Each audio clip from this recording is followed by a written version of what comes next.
All right, thank you for staying with us. Let's begin with the Nation newspaper. And the major story here says, indefinite strike. MAN, that's the Manufacturers Association of Nigeria, NECA, Nigeria Employers Consultative Association, others kick, as NLC, that's the Nigeria Labour Congress, decides Tuesday. The TUC, that's the Trade Union Congress, threatens protest Monday in Lagos over RTN prices. All right, another story here, tricyclist who returned 15 million naira offered 4 wives as reward. The Nation newspaper. Tricyclist who returned 15 million naira offered 4 wives as reward receives multiple cash gifts. That's an interesting one. And then we move to this other story here saying, "You are Nigeria's problem, estranged wife slams Obasanjo." You are Nigeria's problem, estranged wife slams Obasanjo. That's former President Olusegun Obasanjo's estranged wife, accusing him of being Nigeria's problems. Another top corner here, federal government increases salaries of varsity police staff by 25%. Hallelujah. Federal government increases salaries of varsity police staff by 25%. And then Chicago Varsity Records, Atiku's request frivolous, says Tinubu, while judge halted release of president's academic records. And, all right, Cardoso deputies assumes duty as CBN confirms Emefiele's resignation. Right, ladies, who has a story here? Okay, so I have the Hallelujah story by Veronica. Federal government increases salaries of varsity police staff by 25%. We've seen over time that the workers have been complaining about the cost of or their salary payment. And it is with good news that the federal government has increased the salaries for the academic and non-academic staff of its tertiary institutions. So these are federal government-owned higher institutions, not all higher institutions. And it says that it is by 25%, right? And it says that there's going to be a consolidated salary structure, which is backdated to the 1st of January 2023. Wow. Yes. So the next news would be that they've received the payments, but for now it just says that it's consolidated and it was dated with effect from 1st of January 2023. Interesting. We'll wait to see response from those who are benefiting from this, because at some point they had said that the 25% that the government was proposing for them was too small at some point. So actually this conversation had begun since last year. So let's see how they receive this information and that the government keeps to its words of backdating and delivering on that. So I have the major story here. Indefinite strike, Manufacturers Association, Nigeria Employers Consultative Association, others, Pengasan, Nupeng, major stakeholders are saying that NLC's decision, which will come on Tuesday if they would embark on a nationwide strike, is not good for the economy, that it would ground the economy, especially looking at the situation of the economy as it stands, that strike is not what we need at this point. But NLC has been engaging with the federal government on how to move with regards to the demands NLC had made as regards palliatives, cushioning the effect of the removal of fuel subsidy, because NLC is not happy with the demands that they had made to government with regards to increasing salaries and then ensuring that the palliatives gets to everyone. We've been seeing some reactions with regards to, oh, this person, this is what we got as palliative and stuff.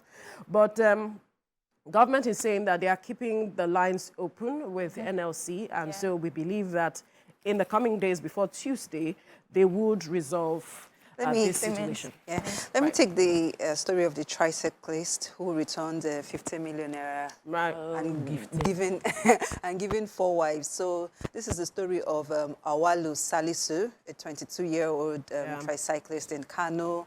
He had carried his passenger who came to Kano to buy some goods, and the guy forgot 15 million naira in his tricycle. And, you know, sure, we should not delve too much into this. Yeah, because we are going to talk about it later. Abi. Okay, let's leave the gist for later then. Sure, he was gifted 4 wives. Okay. Let's move now. Oh, yeah, I was going to take the Cascadoso story. We had other gifts too, before people start. Assuming that's the only thing. Yeah, he had other gifts too. The 4 wives were just, you know, extra. All right, quickly. Yeah, so the CBN has new leadership. They took the oath yesterday. We know that Emefiele's resignation has been official, and based on that official resignation, the appointment that the president had made of Dr. Olayemi Michael Cardoso now takes effect. They took a small ceremony yesterday and they took the oath. This is in addition to the fact that other deputy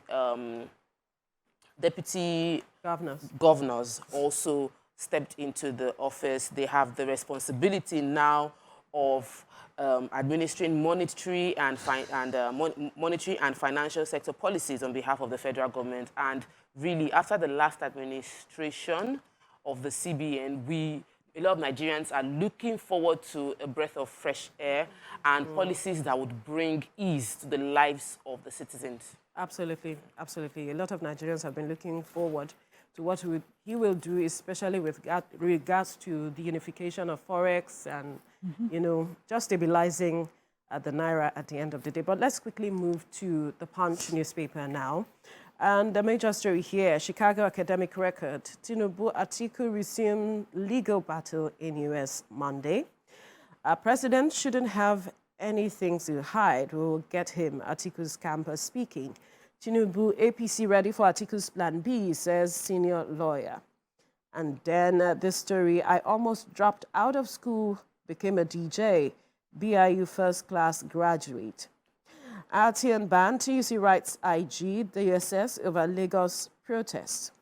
Right, tribal marks, an ancient culture lost to civilization. Really, who still wants to get tribal marks? I don't know. Mohbad passed Neko at one sitting. I don't know why he joined Naira Marley, ex-principal, speaking with regards to the singer's death. And then palliatives palaver, bloody fights as Nigerians jostle, throw punches, sharing rice bins.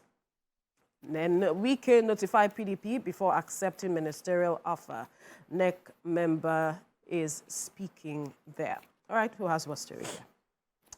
I have the Mohbad story, and it's just still a sad one. I'm sure a lot of us haven't even gotten over his death. So this is his principal speaking, that he was a very gentle, easygoing student, and he passed his NECO exams in one sitting. He had C's and B's, and he went on to talk about how he showed his musical talents when they had presentations and, you know, competitions in school. He said even when he rose to fame, he was still contacting him. And even days that he could not reach him, he would call, and maybe Mohbad misses his calls, he would call back. That was the level of humility that he had.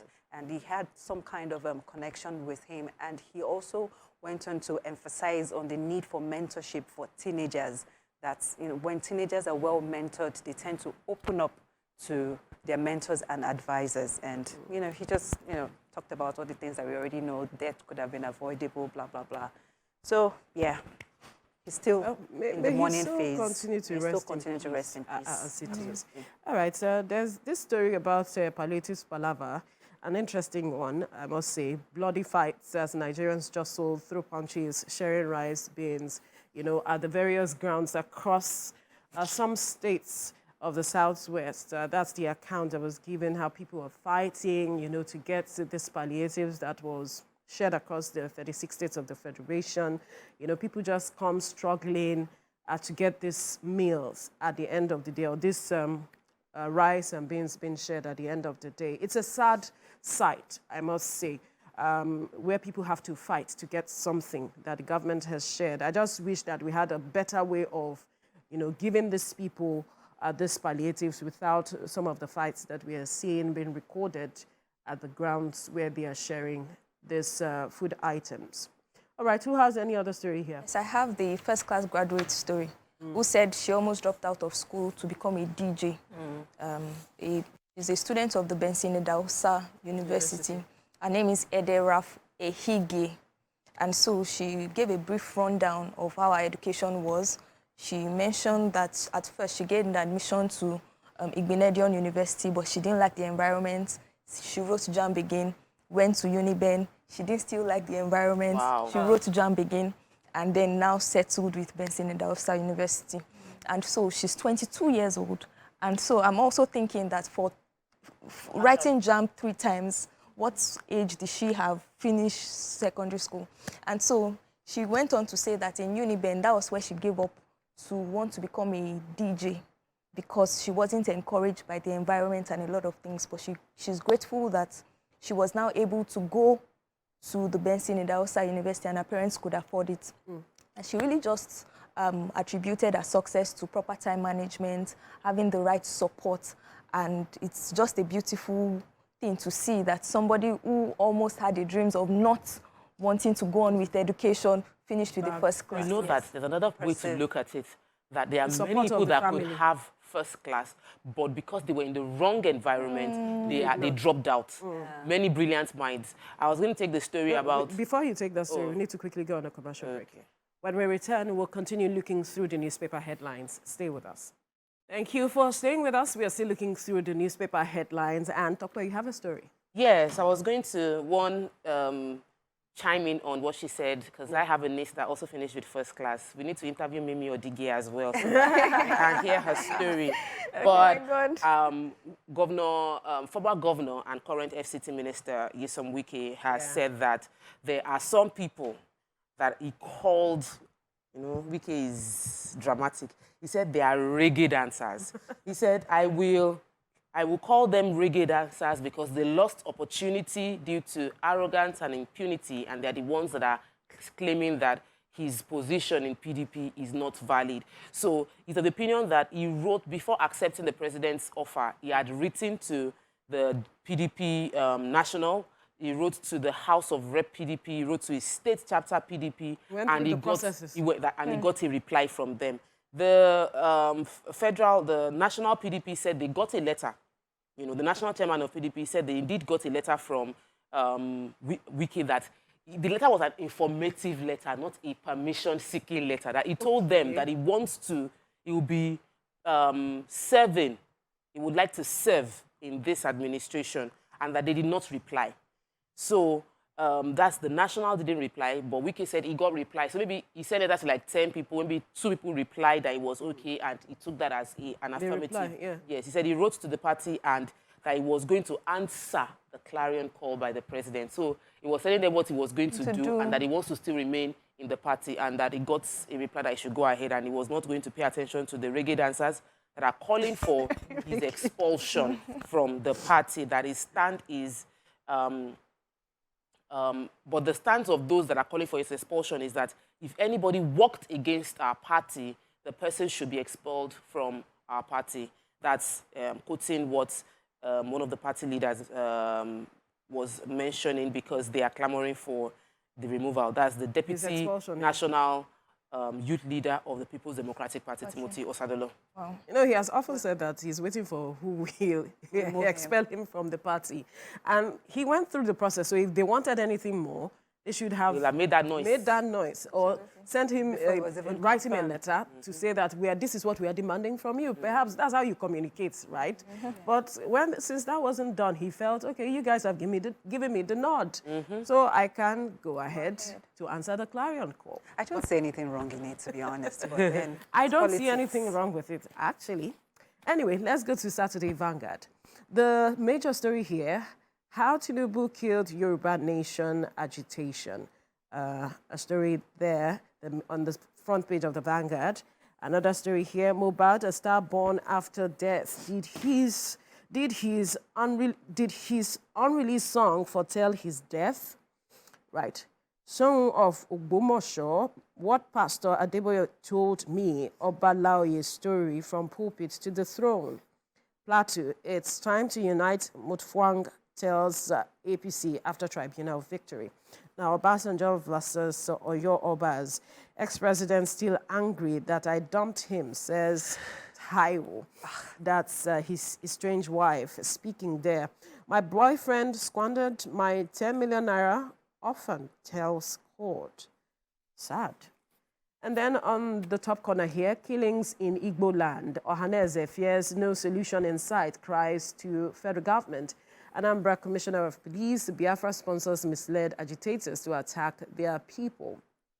Then the story, Akpakpa gridlock, Sanwo-Olu visits Mile 2, hints of task force action. Who has what story? Okay, so I have the story on the lady who was jilted by her boyfriend. And squandered her 10 million. And squandered her 10 million. Sad. Her name is Victoria Mbachu, and she had gone to the magistrate court in Idemili local government in Anambra State, stating that her boyfriend, Salako, sold her family land. Yes. In Nnobi local government also. How did he get access to the document? It's love now. Wow. So he sold it to an American-based Nigerian. And so after he sold it, he told her to elope. And both of them went to Ogun State.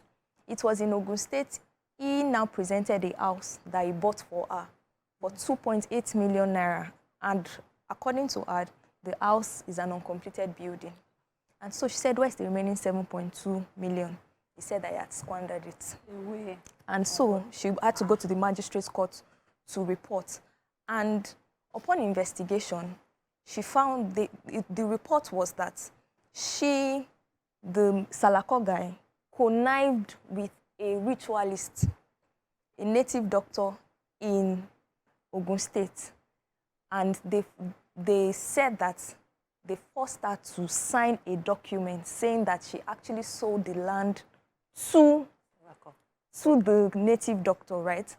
And so investigations are ongoing. The man is currently in the correctional facility saying that this thing is not true, right? But the lady is just very, very worried. She doesn't know because she's the only child. She's also an orphan.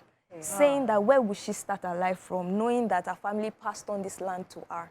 But this is what has come out of it. So it's her word against his. As it is. Michelle. May we never fall into the wrong hands of Amen. Because this is sad, unfortunate incident. But I hope that she gets justice at the end of the day. But you see, that's 7.5.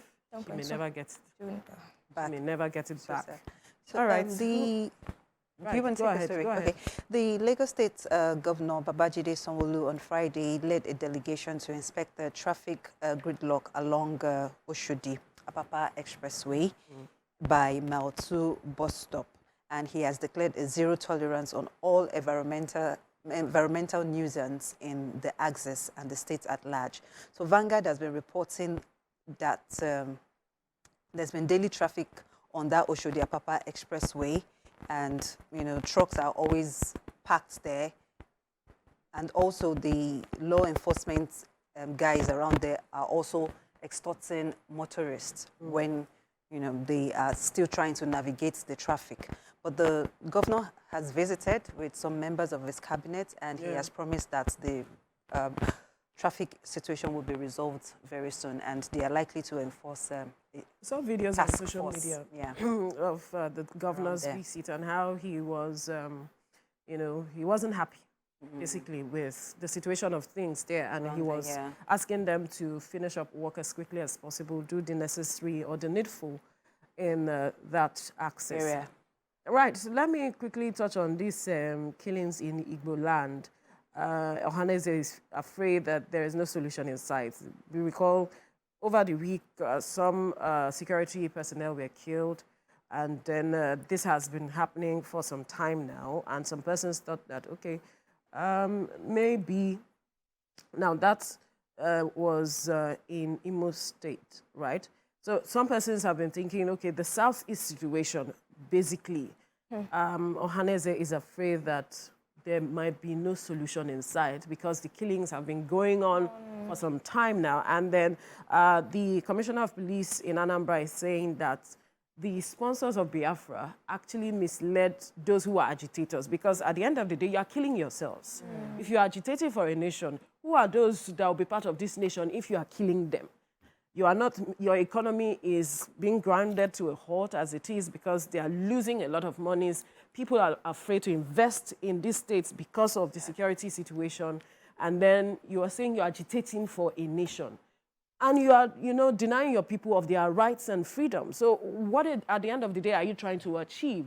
That's what the Commissioner of Police is saying, that the people who are agitating for, the Biafran state are actually misleading the people who are carrying out these killings, thinking that that is the way to go to demand for what you want at the end of the day. And I think it's high time that the leaders, traditional, whoever you are, across levels, take a stand, begin to speak with one voice to addressing this matter at the end of the day. So I want to tell you a story about Obasanjo. Our former president is a very controversial person. I avoided that story, actually. Funny enough, he's not even a... So, he had the issue with the Obas, and this woman stepped up as a mother to Obasanjo's children to say that... And he says he doesn't know her. Yes, saying that as a Mrs. Obasanjo is apologizing on behalf of the former president, and the president's people issued a letter to say that the only person that can speak is not a member of the Obasanjo family. He cannot speak for the Obasanjo family. And is of the opinion that this woman is an imposter. But this woman has 2 children for the president. She claims. He did not deny the children, no. Okay. He denied her. He denied her. So, because she's not an Obasanjo. Yes. According to him, they addressed her Miss Martins. Wow. Then maybe the children might be of him. Might be my children. Yes, but the woman, you are not my wife, you are not a family member. And the woman was like, Oga, calm down. God has taken you from grass to grace. He took you from nobody. And see, you're not the only ex-president of Nigeria, but you don't see anything good in Nigeria. Accuse the ex-president of being very vindictive and someone that if you don't agree, that is a problem of Nigeria. If he doesn't agree with you, he would do everything to pull you down. And he doesn't see anything good in any administration that has been happening. Now she listed other presidents. I'm like, this is when things that should be settled inside the bedroom now becomes... They are strange, though. They are strange, so they couldn't accept it. But, it's a family matter now. Family matter, not something that... When he said she's not a member of his family. So he tried to now do yam pepper scatter. We don't know what is happening inside, though. Let's just...